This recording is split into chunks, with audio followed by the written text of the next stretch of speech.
సంక్రాంతికి గుంటూరు కారం సినిమాతో ఆడియన్స్ ముందుకు వచ్చాడు మహేష్ బాబు. రమణగాడి దెబ్బకు బాక్సాఫీస్ దగ్గర వసూళ్లు బాగానే వచ్చాయి. విడుదలైన వారం రోజుల్లోనే 200 కోట్లకు పైగా గ్రాస్ వసూలు చేసింది. కానీ ఇంకా బ్రేక్ ఈవెన్ మార్క్ టచ్ చేయలేదు.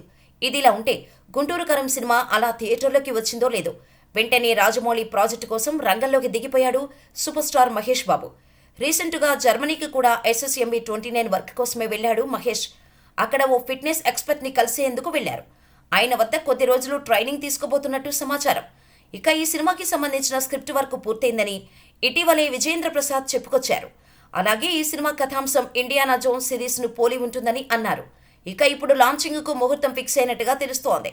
ఈ ఏడాది ఉగాది కానుకగా ఏప్రిల్ 9న పూజా కార్యక్రమాలతో గ్రాండ్ గా SSMB 29 లాంచ్ చేయబోతున్నారట.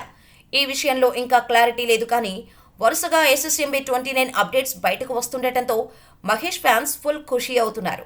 ఖచ్చితంగా సమ్మర్లో ఈ భారీ ప్రాజెక్టు సెట్స్ పైకి వెళ్లడం గ్యారంటీ. ఈ సినిమా కోసం సుమారు 1000 కోట్ల బడ్జెట్ కేటాయిస్తున్నట్టు తెలుస్తోంది. ఈ ప్రాజెక్టు కోసం మహేష్ 2 ఏళ్లకు పైగా సమయాన్ని కేటాయించనున్నాడు. త్వరలోనే ఇలాంటి విషయాలపై క్లారిటీ రానుంది.